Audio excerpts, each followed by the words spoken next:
তো যেটা বলতেছিলাম সেটা হচ্ছে যে এই মানাং যাওয়াটা আসলে একদিনের প্ল্যান না, অনেক দিনের প্ল্যান, বহুত দিনের স্বপ্ন। সেই বহুল কাঙ্ক্ষিত মানাং ট্যুরের জন্যে আমরা এখন ব্যাগ বাঁধবো বাইকে। ব্যাগ বাঁধার পরে ইনশাল্লাহ বের হয়ে যাব। আপনি আমাদের ব্যাগ বাঁধাটা দেখেন, মানে একটা বাইক ট্যুরের জন্যে কী পরিমাণ কষ্ট করা লাগে, কত বড় স্যাক্রিফাইস, কত স্যাক্রিফাইস করতে হয়, কত স্ট্রাগল করতে হয়, সেটা আপনাদেরকে এখন দেখাবো।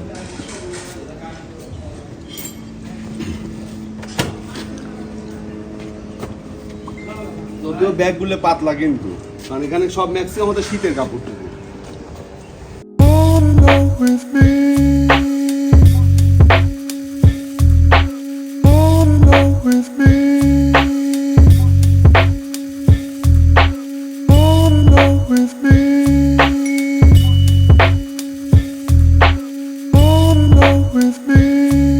এই যে ব্যাকপ্যাক আমাদের কমপ্লিট। আমরা এখন বের হয়ে যাব, 9:30 বাজে।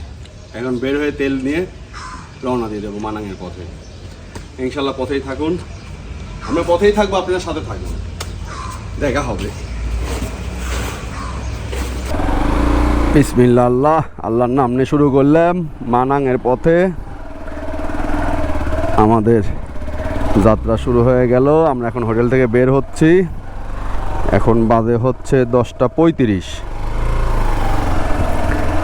দেখা যাক আজকে আমরা কত দূর পর্যন্ত যাইতে পারি। আমরা যে আজকে মানাং পৌঁছাবো এটা মানে ইম্পসিবল না, বাট এখন আমাদের জন্য ইম্পসিবল। দেখা যাক আমরা কত পর্যন্ত যাইতে পারি। 170 কিলো হচ্ছে মানাং। তো যেটা বলতেছিলাম সেটা হচ্ছে যে এই মানাং যাওয়াটা আসলে একদিনের প্ল্যান না, অনেক দিনের প্ল্যান, বহুত দিনের স্বপ্ন। আজকে আমার হয়তো পূরণ হতে যাচ্ছে, আল্লাহ যদি নসিবে রাখে। তা আমরা মানাং থেকেও আরও উপরে যাব খাংসার থেকে যাব হচ্ছে তিলিচু লেক, এরকম প্ল্যান আছে। দেখা যাক কি হয়, আমাদের সাথেই থাকেন। অনেক কিছু হয়তো আমরাও দেখবো, আপনাদেরকেও দেখাবো। ফুল কার দো 159.29 রুপি আর কি, লিটার, পার লিটার নেপালি রুপিতে। পাম্পের থেকে বের হচ্ছি, নেপালি রুপিতে 1300 রুপি তেল তুললাম। আমরা মুস্তাং যাওয়ার দিন এইখান থেকেই বামে চলে গেছিলাম, আর আজকে যাচ্ছে সোজা, কারণ আজকে যাবো মানাং। আমাদের রোড প্ল্যান হচ্ছে আমরা ভেতর দিয়ে যাবো, গ্রামের রাস্তা দিয়ে যাবো, নেপালের গ্রাম দেখতে দেখতে যাব। এটা হচ্ছে ওই সুন্দর বাজার পর্যন্ত, আমরা পোখরা থেকে সুন্দর বাজার পর্যন্ত যাব হচ্ছে ভেতর দিয়ে, গ্রামের রাস্তা দিয়ে। সুন্দর বাজার থেকে বেসিসার হয়ে ওই দিক দিয়ে চলে যাব চামে। দেখা যাক কীভাবে যাওয়া যায়, আমাদের প্ল্যান মতো কাজ হয় নাকি। এখন পর্যন্ত বাংলাদেশ থেকে আসার পরে নেপালে যে কদিন আসি, আল্লাহর রহমতে সব কিছু প্ল্যান মতোই হয়েছে। এই যে একটা গ্রুপ আসলো মনে হয়, এরকম অহরহ অ্যাভেলেবেল সব সময় ট্যুরিস্ট আসেই যাচ্ছেই, গ্রুপ। আমরা তো আইসি আসলে কাপল ট্যুরে, অনেকে ফ্রেন্ড সার্কেল মিলে গ্রুপ বলে আসে। একদম সোজা রাস্তা। এইসব ট্যুরের মজা কিন্তু এই যে আমরা আননোন রাস্তা দিয়ে যাচ্ছি, গুগল ম্যাপ দেখে যাচ্ছি, এর একটা আলাদা ইন্টারেস্ট আছে। এই ম্যাপ ঠিক আছে? হ্যাঁ, ঠিকই যাচ্ছি আমরা। চলো, আমরা আর কিছুক্ষণের মধ্যেই এই লিঙ্ক রোডে ঢুকে পড়বো। গুগল ম্যাপে সেভাবেই দেখাচ্ছে, আমরা ওইভাবেই আগাচ্ছি। এখান থেকে পোখরা থেকে মানাং 170 কিলো আর কি, প্লাস মাইনাস। দেখা যাক আজকে আমরা কত কিলো কভার করতে পারি। এটা পোখরার হাইওয়ে, এটা হচ্ছে নেপালের ন্যাশনাল হাইওয়ে 3, যেটা দিয়ে আমরা যাচ্ছি এখন নেপালের মাটিতে। বাইক রাইড করতে করতে চলে যাব সেই স্বপ্নের মানাং। নেপাল ন্যাশনাল হাইওয়ে 3, এটা কাঠমান্ডুর হাইওয়ে চলে গেলো পোখরা কাঠমান্ডু। আর আমরা বামে চলে গেলাম এই তালচক থেকে।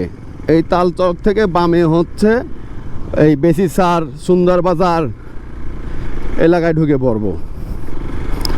দেখা যাক, এই রোড দিয়েই গুগল ম্যাপ এভাবেই দেখাচ্ছে, আমরা ওইভাবেই আগাচ্ছি। এই আস্তে আস্তে ধরেন যে এরকম রোড পাবো।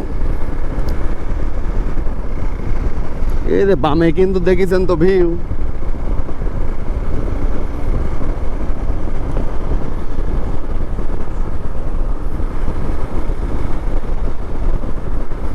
এই যে গ্রামের কি নেপালের ধান ক্ষেত, এই যে বামে নেপালের, না এটা জব, জব না গম যাই হোক, মানে আস্তে আস্তে গ্রাম্য রাস্তায় চলে যাব। এই সেই সিঙ্গেল রোড, যে রোডের কথা এতক্ষণ ধরে বলতেছিলাম, তালচক থেকে হালকা 1.5 কিলোমিটার আসলে পরে এরকম সিঙ্গেল রোড। অবশ্য রোডের কাজ চলতেছে দেখলাম। আর এই যে এরকম পরিবেশ, নেপালের ভিলেজ লাইফ, এইগুলা দেখতে দেখতে আমরা চলে যাব। আরও কিছু দেখবো, এই দেখেন আমার বামে স্নো ক্যাপ মাউন্ট, এরকম প্রচুর পাবো আমরা। মানাং যাওয়ার পথে অন্নপূর্ণা রেঞ্জ পুরাটাই আমরা দেখতে দেখতে যাব। আর হাতের ডাইন সাইডে থাকবে হচ্ছে মানাসলু।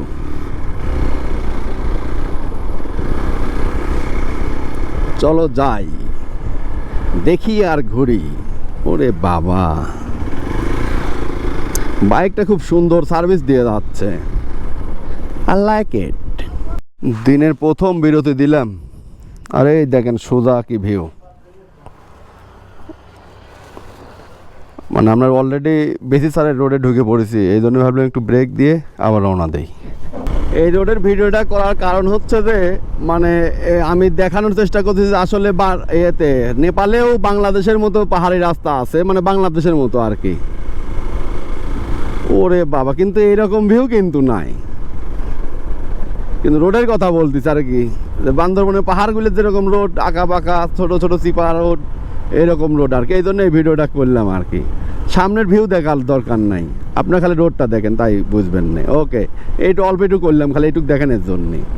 যাইতে যাইতে একটা গ্রুপ পাই গেলাম, এরা আবার সাইকেলিস্ট, এরা সাইকেল নিয়ে চলে আসে, বাইক, অরিজিনাল বাইক কিন্তু এদের, আমাদের কিন্তু মোটর বাইক। এই দেখেন এক ঝাঁক, পিছনে আরও কয়েকজন রেখে আইছি। ভাইরা তো সাইডে দিবি না, ও সেই ফিলিংস লেচ্ছে এরা।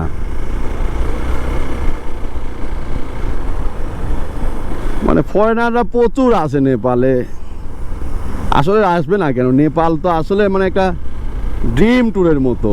ওরে বাবা, এর নামার সময় এর ধরা যাবে, এর ওঠার সময় ধরা লাগবে, কারণ এরা সাইকেলিস্ট, এদের এলোমেলো হতেই পারে, কারণ এরা যেদিক সেদিক ব্রেক মারে পারে।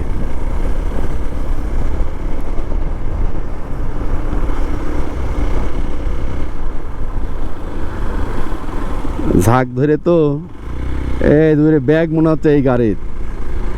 এরা এরকম গ্রুপ ধরে আসে, সাইকেল, যারা সাইকেল তাহলে সাইকেল নিয়ে আইসে, আর যারা বাইক আর তারা মানে মোটর বাইক, তারা বাইক নিয়ে আসে।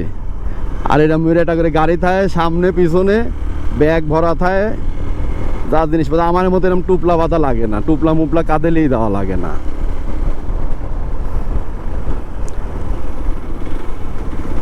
भैया रोड ऐसे वाले रोड, ओ थैंक यू। ওদের এদের ব্রেক দিল, মানে যার যেরকম রাইডের ব্যাপারে, বিশেষ করে রাইডের ব্যাপারে যার যেরকম স্বপ্ন, শখগুলোর সব রকম স্বপ্ন পূরণই হবে নেপাল আসলে পরে। এগুলো দেখার জন্যই আমরা এই রাস্তা দিয়ে আইছি। নেপালের সমতল ভূমিতে ফসল চাষ, যেটা আর কি ফসলাদি আবাদ, এই যে বামে শাক ক্ষেত মনে হচ্ছে নাকি, না সিম ক্ষেত, এই যে ধান।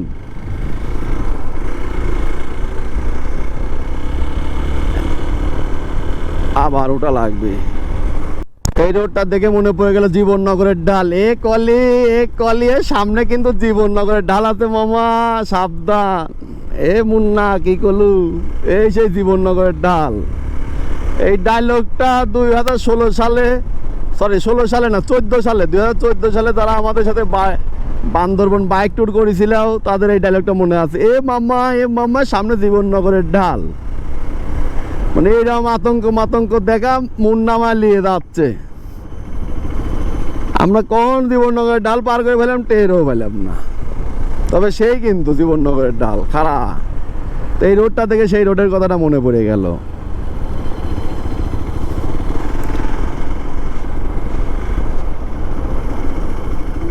ওরে বাবে জীবননগর একদম পুরা বান্দরবন ফিল দিচ্ছে হেনে। আপাতত মনে হচ্ছে আমরা বাংলাদেশেই আছি। এখন বাজে হচ্ছে 11:16।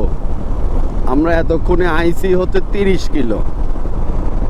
এই হচ্ছে পাহাড়ি রাস্তা। 10:30টায় রওনা দিচ্ছি, 10:35-এ 30 কিলো আসলাম। সুন্দর একটা গ্রাম সামনে, গ্রাম না আসলে এটা শহরই বলা চলে, এটা নেপালের শহর।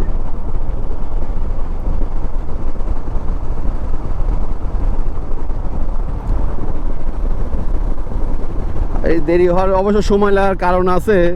ও সিনা, এটা খালি দেখেন অস্থির।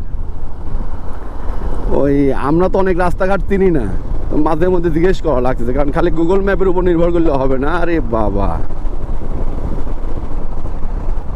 এই জন্যে একটু সময় লেগে গেছে। তবে এখন মেইন ট্র্যাকে উঠে পড়ছি তো, সোজা রাস্তা, এখন আর কোনো থামাথামি নাই। এখন একটু ডাকাবে ভালোভাবে। এই যে সমতল ভূমি, সোজা রাস্তা। আসলে অঞ্চলের নামগুলো খুব কঠিন নাম। ও বাবা, কঠিন সিনারি, সিনটা দেখেন। ক্যামেরায় দেখাইতে পারবো কিনা জানি না। নেপালের এই এলাকাগুলোর নামগুলো আমাদের কাছে অনেক কঠিন, এই জন্যে মানে মনে রাখা যাচ্ছে না। কিন্তু সুন্দর এখন গ্রাম্য রোড দিয়ে আমরা যাচ্ছি। ও অস্থির।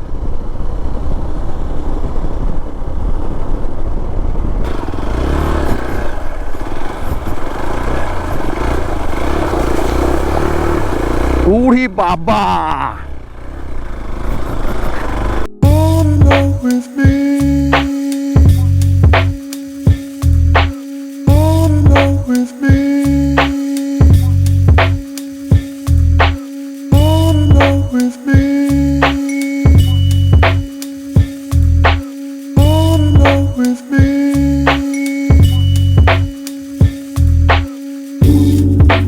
নেপালের সব লোকাল বয়, স্কুল বয়।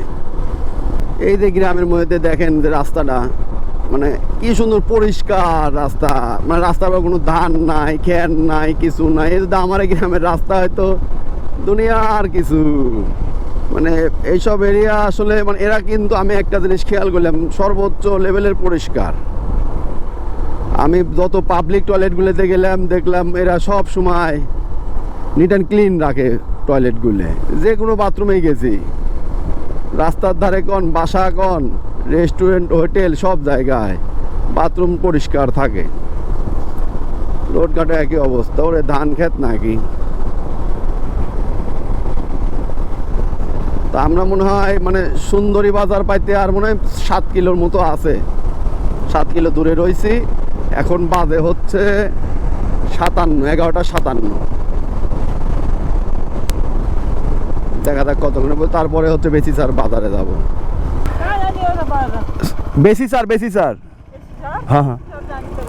और सुंदरी बाजार है ऊपर में सुंदरी बाजार है। ओ ठीक है ओके, थैंक यू।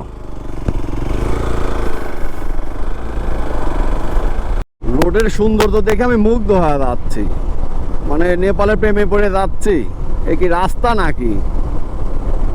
যেরকম দুই সাইডের পরিবেশ সেরকম রোড, অস্থির। আমরা খুব তাড়াতাড়ি বেসিসার পাওয়া যাব। অলরেডি 50 কিলোর মতো রাইড হয়ে গেছে। এখন বাজে হচ্ছে 12:04। 50 কিলোর মতো অলরেডি রাইড হয়ে গেছে। কিন্তু এখন পর্যন্ত আমি হর্নে টিপ দেই নাই, কোনো রকম কোনো হর্ন বাজানো লাগে নাই। এই জিনিসটাই মজা লাগলো। এই যে অফ রোডিং পাহাড়ি রাস্তা টাস্তা পার হয়ে আসলে উঠা নামা, কিন্তু কোনো হর্ন মানে টিপার কোনো প্রয়োজনই হয় না। সবাই সবার সাইড দিয়ে চলে, যার সাইড দিয়ে শেষে চলে। এই জন্যে আসলে ভিডিও করতে গেলে মানে যা দেখতেছি, যত দেখি ততই অবাক হয়ে যাচ্ছে। সব কিছুই ভিডিও করবে মন চাচ্ছে, কিন্তু মানে আমার তো একটা রেস্ট্রিক্টেড আছে বিষয়টাতে। আমি তো অল্প একটু মেমোরি কার্ড, আমার চার্জ রাখা লাগবে, সব কিছু মিলে আর পারতেছি নি। ও আবার রফ রোড। এই অন রোড এই অফ রোড।